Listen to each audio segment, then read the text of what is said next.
Alors ici, Javier, on est au cœur de la forteresse de l'Alhambra et on domine toute la ville.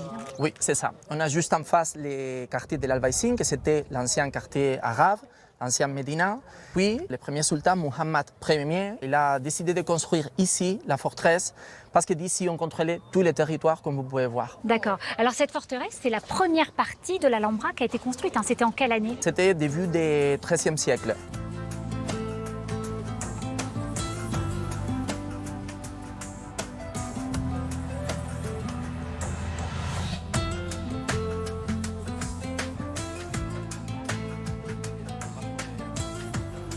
Et alors là, Javier, on arrive dans un endroit très agréable dans la balade dans l'Alhambra, c'est les jardins du Généralif. Oui, c'est ça.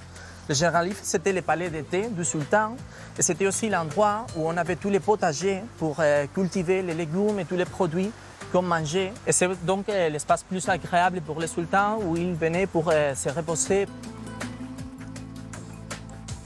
Ici, c'était l'endroit où on trouvait l'ancien hammam, les vannes arabes pour les rois. Et tout ça s'était transformé pendant l'époque chrétienne. Et on trouve les canaux qui arrivent de la montagne 6 km plus haut et qui descendent pour faire arriver l'eau à l'Alhambra.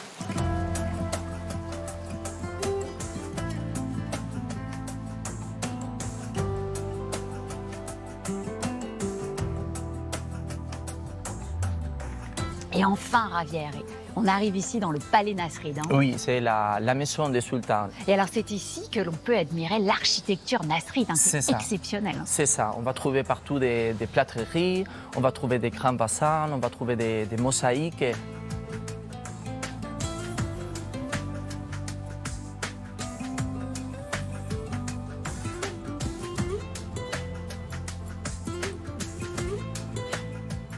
Donc tu as vu, nous sommes maintenant dans les patios des lions.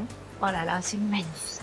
Et on trouve ici la fontaine principale avec 12 lions différents entre eux. Et en plus, ça, c'est un symbolisme d'un oasis.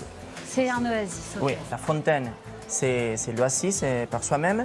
Et puis on a tous les petits colonnes autour, que ce sont les palmiers autour de la fontaine. On peut voir tous les plâtreries avec les pictographies islamiques en arabe. On croirait de la dentelle, Javier, c'est incroyable. Ouais. Et la plupart des matériaux qu'on utilise ici, c'est les plâtres et bien sûr les marbres pour faire les lions et la fontaine.